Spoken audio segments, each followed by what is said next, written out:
Hello and welcome, and I know you guys are very hungry for dinner.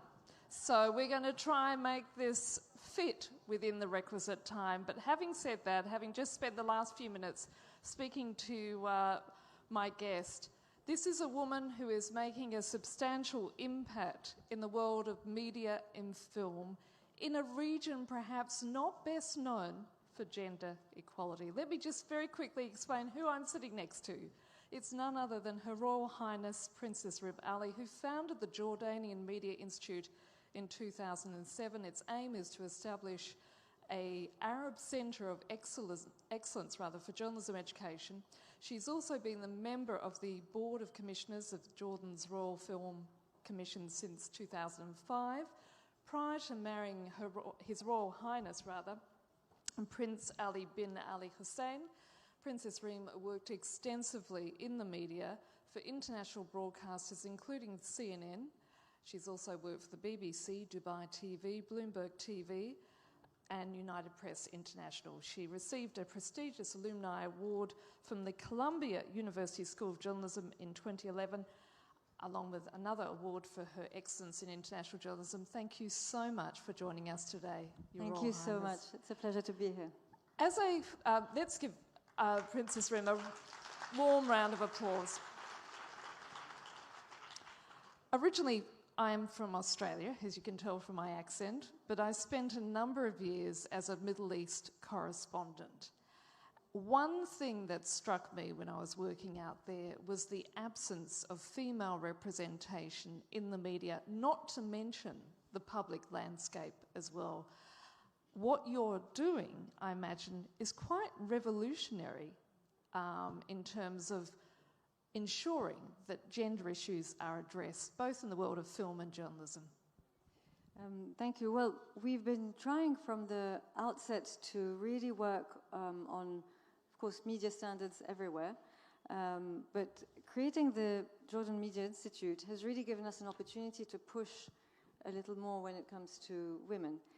As you say, we actually did a gender monitoring report a few years ago, and we monitored media in Jordan and how women were represented and the proportion they were represented. And of course, the findings were very eye-opening, and I think it was very revealing. It gave us a good idea of what more needed to be done. As you say, not only in terms of how many female journalists are there, but also what level of representation they have. And then there's I think it's a universal problem, the issue of which experts you invite. And we definitely need to invite more women experts on TV sets or in interviews. And certainly that's a figure that comes up consistently in the world, and it's here in France and in other regions, that normally it's around 1 in 5 guests on air are women. I assume it's the same sort of statistic where you are as well. Yes, I would probably vouch to say less than that. So what gave you the idea for the Jordan Media Institute? In fact, it's something that, funny enough, I had been thinking about for a while, never thinking that I'd be in a position to do that. But as a journalist covering the Middle East, I used to think there's probably something more. I used to see there was a little bit of journalists in the Middle East tend to be a bit disheartened. There were a lot of issues with not only their training, but their access. And I thought there's surely something that can be done to make this a profession with more spark. And in our part of the world, and I think it's not just in our part of the world, but in our part of the world, definitely, people want their children to be engineers and doctors. They don't want them really to be journalists if they can help it. But I wanted journalism to be a profession that you're proud to do. And so, we did the master's program. We made it a very different kind of master's program, and we especially I wanted the Arabic-speaking media to have access to those same standards, to be exposed in the same way as people who go and study abroad to the US maybe or Britain, but then they end up maybe working in English. So I really wanted to try and bridge that gap as well. And it's not just journalists, is it, that you're working with? It's also making the consumer aware as a result. And media literacy is a real issue, isn't it? Absolutely. And so that exactly ties back to when we started the program. We started to do some training before we established the master's program. And the training revealed to me something that maybe some of you would have guessed, but by the time we train people, whether we give them human rights and gender training in the media, I almost want to say it's too late. I'm very grateful for all the efforts, and I think we still have to continue. But you do want to start this effort much early on in age. And so that gave me the idea, once we established the master's program, I thought, okay, now we have to really look at what we can do at a younger age. And so we started a program of media literacy, which we do in schools. We started in government schools. And the results were, frankly, breathtaking, because through media literacy, when you're talking to young teenagers, boys and girls, you can introduce all these values of human rights, of gender equality, that you'd like them to grow up with, because you really have to, it has to be embedded in you. It's very difficult to learn later on in age. And how has that gone down with both boys and girls in those classes? It was, I mean, I have to say it was probably one of the most rewarding moments I've had, because I met with them after a year's training, and to see how well they had understood why this was important, how empowered they felt. I mean, a 15-year-old girl actually stood up and said, "It's the first time in my life I've been asked to think for myself, and it feels great." And that in itself to me said, oh, I felt this means we're definitely on the right track. There's a boy who came to me and said how he's so proud because his mum showed him something and now he knows where to check facts. So he realized, he said, no, Mum, this is all Photoshop. This is all, you know. And again, he felt so proud. These teenagers realize they can't be manipulated. And imagine all you can do, again, in terms of values that, you know, you can instill at a young age. We've talked about, at the beginning, about the need for greater female representation, but it's not just who you have on as guests, it's also having women journalists involved in all sectors of reporting, isn't it? And you were a war correspondent, spending time in Iraq and Afghanistan. I would say, as a former Middle East correspondent, it is so important to have women in those positions, isn't it? Absolutely, and I really like how you framed that, because a lot of the times, you know, I'm said, oh, you know, wasn't that a bit hard for a woman being in a war zone? Actually, well, I don't think it was harder being a woman in a war zone than being a woman journalist anywhere else. I do think, though, that it was a huge advantage to be a woman, because it gave me access and an edge in my storytelling. I could go into women's homes, into places that were normally closed off to other men, and to men, and I could really have such a holistic approach, I suppose, to my stories, because I had all different backgrounds, and it was a much, I think, richer approach in many ways. We often talk about it when we are, as women, in those environments, that we almost become gender neutral, like a third sex as a result. And you are given access not only just to women but to men as well. That's exactly right. You have access to well, you get the entire picture, as opposed to getting part of the picture, because there's a lot that is, when you talk to women, you're talking about children, you're talking about schools, you're talking about things maybe that men might talk about, but maybe not as much or in the same way or with the same perspective as a lot of the women. So you really get all the angles, including the men's angles. And I think it always makes, as a reporter, I always felt, you know, I had access to so many more angles and stories. And on the contrary, I felt very privileged, actually. Is it hard to talk about feminism in your part of the world, or is it seen very much as being an import from the West? It's tricky. It can be seen as an import for the West, from the West, and I think it's important not to import feminism models from the West. That said, I mean, gender equality is a value. Again, it's like human rights. There is no cultural specificity. Human rights is or should be universal, like gender equality. What there is, though, are different ways of approaching. On the one hand, I think women in the Middle East resent the Orientalist view that some people might have on women, and also maybe resent being portrayed as victims all the time, because they do so much. I mean, women in Jordan and the Middle East have been working to push for equality for many, many years. But as far as seeing a big mass movement or mass mobilization, I think in Jordan, at any rate, we're still a little bit shy of that. There are movements, there's projects, recently there was violence against a woman, a huge crime committed against a woman. There were demonstrations.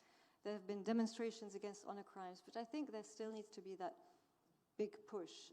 And maybe we've seen that now in the demonstrations. And that's something that we've been reporting on the 51% and on our French sister show, Actuel, is the fact that for the first time ever, and I can say this as somebody who's covered that part of the world, you are seeing large numbers of women at the front lines of those protests in South Sudan, in Lebanon, in Algeria, in Iraq. Women are finding their voices, aren't they? Absolutely. I think maybe we can say since 2011, there's been a turning point in women occupying more of a public space in the region, in joining these mass demonstrations. And so this is something interesting. In Sudan and Iraq are quite conservative societies. And to see women coming down in the street, I was told, for instance, in Baghdad that there were 3 generations of women who took to the streets, and the mother was initially quite reluctant. Her 2 university-aged daughters wanted to go down. Then she realized, well, actually, this is about my daughters and their future, and she grabbed her own mother, and they just went down into the streets. In Lebanon, it's been amazing.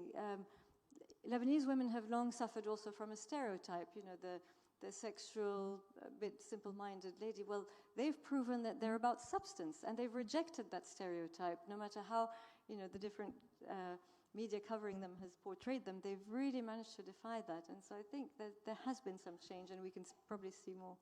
But the thing is, whenever there is change, there's pushback.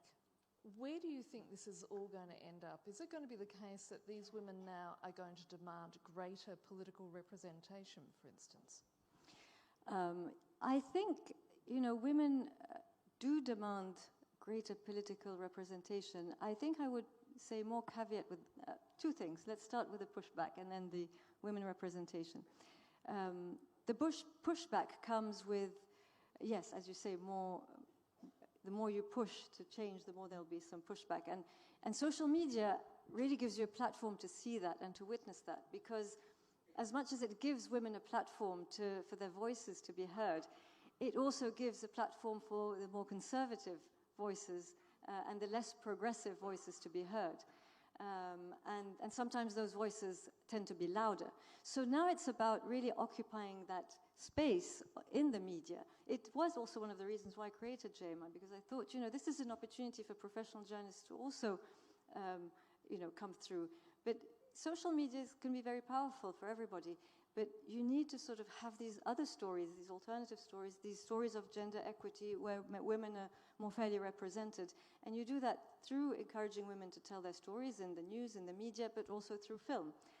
And so at the Royal Film Commission, that's what we do with the training as well. And that's where I was about to ask you, because we've been talking a lot about the news media, but very quickly, I want to ask you about your work in the film industry and what you've been doing in regards to gender equality. So with the Film Commission, we've worked a lot to encourage the youth and also, everybody to again tell their stories through film. My husband created the Royal Film Commission 16 years ago, and I've been actively working on it as well since 2005. We have film clubs around the country, not just in Amman, and in very remote places in the country. We have cinebuses. We help provide access to public schools, in public schools, to films. So we've helped girls actually join film clubs where maybe their families would have been a little bit reluctant at first, but now they're part of it and they tell stories about women fixing problems. And we've also encouraged a lot of films to be screened in schools. And in the beginning, we got pushback, for instance, from one school, a public school that was very reluctant. I think the director must have been extremely conservative, and he didn't really want films with men and women in them. And I just thought, you have to stand your ground. So we did that, but we can't go back. So we showed a film, and now 5 years on, we showed a film that didn't have women in it, just because it was important to show films. But 5 years on, now we're showing, I forgot the name of the film, Hidden Figures. We're showing hidden figures in these schools. And so that, I would say, is progress. But it shows that I think if you're stubborn, basically, maybe you can get to where you want to. And as you told me behind the stage, it's also the fact the country now proportionately has higher number of female filmmakers. Yes, and that's something that's, we're very proud of. There's proportionately more Arab women filmmakers than there are women filmmakers in the West. And so that's something we need to keep pushing, because they can do the storytelling and tell stories about women. So finally, what would be your call to action? My call to action is, I would say actually, let's provide as many opportunities as we can for women to know one another, and to, across continent, doesn't matter, north, south, east, west, south, south. I'd love to see women from Europe in newsrooms or on film sets in our part of the world, and vice versa, or from Africa in Jordan, or from Jordan in Asia. I mean, I think these conversations are priceless, and it's worth investing in, because that's also what brings about inclusion. Can you please give Her Royal Highness a warm round of applause for what she's doing? Thank you very much.